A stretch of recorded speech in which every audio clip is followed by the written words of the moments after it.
बिस्मिल्लाहिर्रहमानिर्रहीम। अस्सलाम वालेकुम। मैं हूं गुलफाम चौधरी। आप देख रहे हैं मेरा फेसबुक पेज और यूट्यूब चैनल। पाकिस्तान की सियासी सूरत हाल पर इंतहाई अहम तरीन तज्जिया दिया है सिद्दीक जान साहब ने, और इस वक्त पाकिस्तान की सियासत के अंदर जो हकायक हैं वो उन्होंने बताए। आइए पहले उनकी बात सुनते हैं, फिर उस पर बात करते हैं। बिस्मिल्लाहिर्रहमानिर्रहीम। अस्सलाम वालेकुम। मैं पिछले 24 घंटे की कुछ चीज़ें आपके सामने रखना चाहता हूँ। कल मैंने जब अली अमीन गंडापुर साहब ने स्पीच की और मैंने बहुत सख्त ट्वीट्स किए, और मैंने यहाँ तक ट्वीट किया कि इन्होंने इमरान खान की पीठ में छुरा घोंपा है। बहुत सख्त मैंने ट्वीट्स किए, और मेरे जो लास्ट व्लॉग है कल का वो भी बहुत सख्त था उनके हवाले से। उस पर क्रिटिसिज्म भी आया, और मैं ये समझता हूँ कि जब हम कोई बात करते हैं तो हमारे अंदर तनकीद सुनने का हौसला भी होना चाहिए। और कई बार ये भी होता है कि आप जब बात करते हैं तो जब काउंटर आर्गूमेंट आता है तो आप उससे कायल होते हैं, आप उस बात को सुनते हैं और आप समझते हैं कि हाँ यार ये पॉइंट मैं मिस कर रहा था, ये मुझे किसी ने बता दिया। तो अगर आप कहीं पे गलत हो तो उस बात का एतराफ़ भी कर लेना चाहिए। लेकिन मैंने जो कल बातें की थी उनसे आगे चलते हैं। और कल जो दावे किए गए, जो मेरा पॉइंट ऑफ व्यू था, या से मेरा नहीं बल्कि इमरान रियाज खान साहब ने कल जो ट्विटर के ऊपर पोल करवाया जिसमें उन्होंने ओपिनियन मांगा कि अली अमीन गंडापुर साहब ने जो कुछ कहा उससे क्या आप इत्तफाक करते हैं, तो 88% लोगों ने कहा कि हम इत्तफाक नहीं करते। उन्होंने गलत बयानी की, उन्होंने सच नहीं बताया। और 12% ने कहा जी हम उनसे इत्तफाक करते हैं। अच्छा, अब यही रेशो रही तकरीबन मेरे पॉइंट ऑफ व्यू के साथ भी। जो मैंने बात की तो 10 से 12 या 15% लोग जो हैं उन्होंने तनकीद भी की। उन्होंने कहा कि ये कौन होते हैं मशवरे देने, ये कौन होते हैं ये करने वाले, ये कौन होते हैं वो करने वाले। और ठीक है, उनका एक पॉइंट ऑफ व्यू है, मैं उसका एहतराम करता हूँ।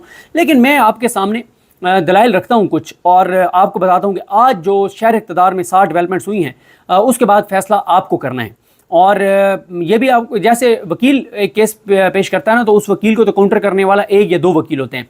यहाँ पे मैं एक मुकदमा आपके सामने रख रहा हूँ, और इस मुकदमे को काउंटर करने के लिए आप में से ये वीडियो 50,000 लोग सुने या 1 लाख सुने, तो यानी मेरे अकेले के मुकाबले में 1 लाख लोग हैं जो मेरी किसी बात को काउंटर कर सकते हैं और मुझे कह सकते हैं कि यहाँ पे आप गलत हैं, यहाँ पे आप दुरुस्त हैं, ये बात आप ठीक कर रहे हैं, ये बात आप गलत कर सकते हैं। और हर एक का पॉइंट ऑफ व्यू बड़ा मेरे लिए जो है वो एक उसकी इम्पोर्टेंस होगी, और मैं उसको बड़े मतलब एक खुले दिल के साथ मैं लूँगा कि हाँ अगर मैं कहीं गलत हुआ तो मैं कह दूँगा कि हाँ यार ये पॉइंट ऑफ व्यू मुझे लगा है।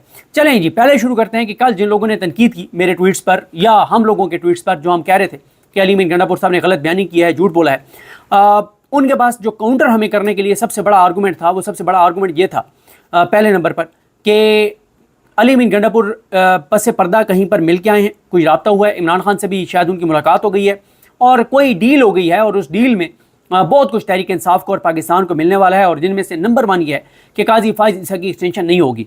और आखिरी जो उनका जुमला है उसको लेके पूरा एक माहौल बनाया गया कल अली अमीन गंडापुर के हक में 10 से 12 या 15% लोगों की जानिब से, जिसमें कहा गया कि जनाब अली अमीन गंडापुर साहब जो है ना, उन्होंने कहा है कि पाकिस्तान की खातिर मैं ये कर रहा हूँ वो कर रहा हूँ, तो बहुत जल्द अच्छी खबरें आएंगी और मैं उनका इंतज़ार कर रहा हूँ। तो इससे उन्होंने कहा मुराद ये है कि इमरान खान भी उसके लिए भी कोई अच्छी खबर आ रही है, काजी की एक्सटेंशन भी नहीं हो रही, ये भी हो रहा है, ये भी हो रहा है, और बड़ी गेम उठ गई है। अच्छा, मैं आपको यहाँ पे शुरू में एक बात बता दूँ कि जो तहरीक इंसाफ के कारकुन हैं, और उनमें से कुछ तो मैं आपको बताता हूँ ना कि उनका जो पॉइंट ऑफ व्यू है उसमें से पॉजिटिव चीज़ें क्या हैं, लेकिन उनकी तादाद बहुत कम है। लेकिन तहरीक इंसाफ में एक तो अच्छी चीज़ ये है कि तहरीक इंसाफ मुस्लिम लीग नून नहीं है। मुस्लिम लीग नून, शरीफ ख़ानदान ने पहले क्या किया, अब क्या कर रहे हैं, 1% भी लोग शरीफ ख़ानदान की उन पॉलिसीज़ पे नहीं बोलते। यानी नवाज शरीफ, मरीम नवाज़ और शहबाज शरीफ तो छोड़ें, नीचे वाले भी जो कुछ कर रहे थे उन पर भी नहीं बोलते। लेकिन तहरीक इंसाफ की के अंदर ये हमने देखा है कि तहरीक इंसाफ का कारकुन बोलता है, बात करता है, काउंटर करता है। यहाँ तक कि इमरान खान साहब की भी कभी कोई ऐसी चीज़ हो जिसकी मुखालफत करनी हो तो उसके खिलाफ भी खड़े हो जाते हैं। और इमरान खान को हमने देखा है कि जब कारकुनों का रिएक्शन आता है तो वो दोबारा अपने फैसले पे गौर करते हैं, और कई बार उन्होंने अपने फैसले बदले भी हैं। अभी आप देख लें, ज़मीनी इंतखाबात जब हुए थे तो 8 फरवरी के बाद तो 1 या 2 टिकट्स ऐसे दिए गए जिनका बताया गया कि इमरान खान साहब ने दिए। जब इमरान खान साहब तक पहुँचा कि ये वजह है कि ये तो वो लोग थे जिन्होंने रजीम चेंज में हुकूमत का, मौजूदा हुकूमत का और इस निज़ाम का साथ दिया, तो इमरान खान ने टिकट वापस लिया। कई बार ऐसे हुए। अच्छा, अब आते हैं इस बात पे। दूसरा जो पॉइंट है वो ये है कि देखें, तहरीक इंसाफ को जो कारकुन है ना, वो ज़ाहिर है अपनी पार्टी के साथ एक उनकी कमिटमेंट है, और उनमें से कुछ लोग ये समझते हैं कि अगर हम ये तनकीद करेंगे तो हमारा कारकुन डिमोरलाइज होगा, तो हमें इस वक्त कारकुन को इस जंग में डिमोरलाइज नहीं करना, और उनका एक पॉइंट ऑफ व्यू उसमें दमखम है, ऐसा नहीं है कि नहीं है।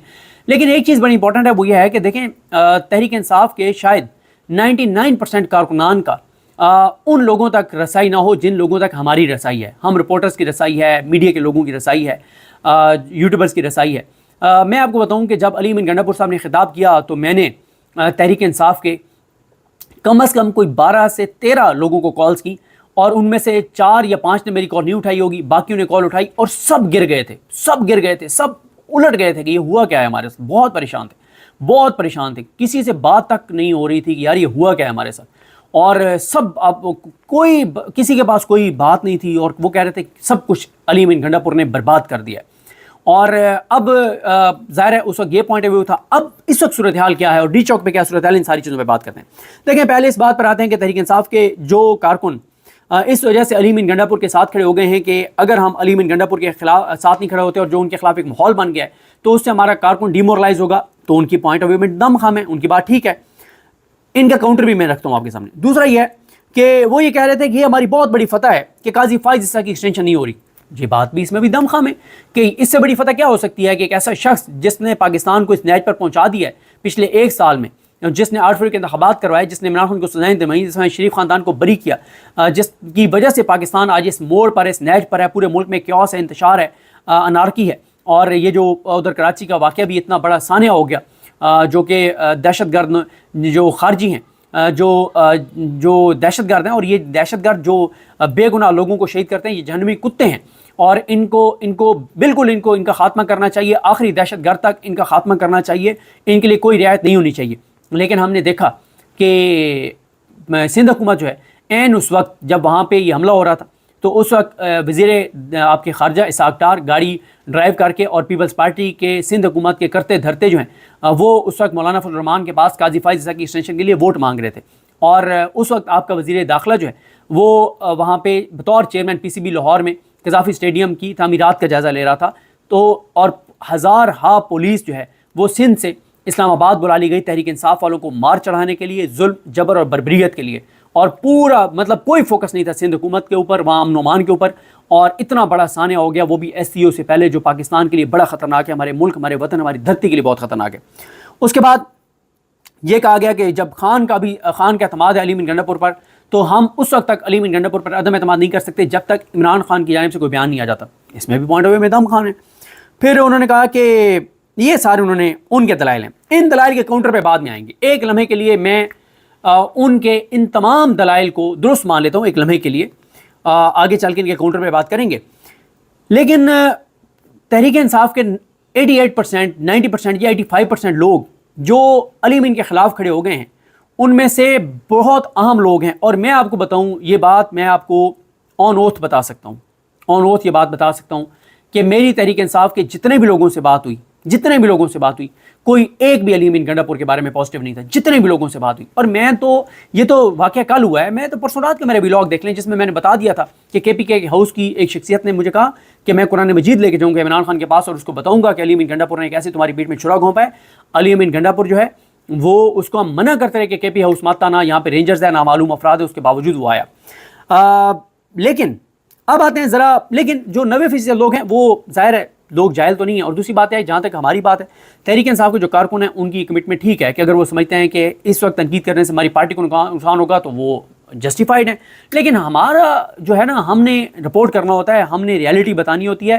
آج ہم لوگوں کو بتائیں کہ علی امین گنڈا پور ٹھیک کہہ رہا ہے، اور کل کو عمران خان کی زبان سے جب آ جائے گا کہ علی امین گنڈا پور نے میری پیٹ میں چھرا گھونپا ہے، تو وہ ڈیجیٹل میڈیا والے اور وہ صحافی اور وہ اینکرز کہاں جائیں گے جو علی امین گنڈا پور کے ساتھ کھڑے ہوں گے؟ پہلی بات. دوسری بات یہ ہے کہ یہ ضرور ہو سکتا ہے کہ عمران خان صاحب جو ہیں وہ اس موقع کے اوپر علی امین گنڈا پور کے حوالے سے شاید چیزوں کو ڈیلے کر دیں اور اس طرح سے نہ کریں. لیکن آج آپ یہ میری بات نوٹ کر کے رکھ لیں، اپنے پاس یہ کلپ سیو کر کے رکھ لیں، عمران خان یہ بات کرے گا، بولے گا کہ اس پوری تحریک کی پیٹ میں چھرا جس نے گھونپا اس کا نام علی امین گنڈا پور ہے. جی بالکل، جس طرح سے آپ نے سنا، صدیق جان صاحب نے بڑے مفصل انداز میں بتایا کہ کس طرح سے پاکستان کی سیاسی صورتحال جو ہے وہ بدلنے جا رہی ہے، اور آئندہ آنے والے جو دن ہیں وہ سیاست میں کتنے اہم ہیں. اللہ پاک وطن عزیز کا حامی و ناصر ہو. پاکستان زندہ باد.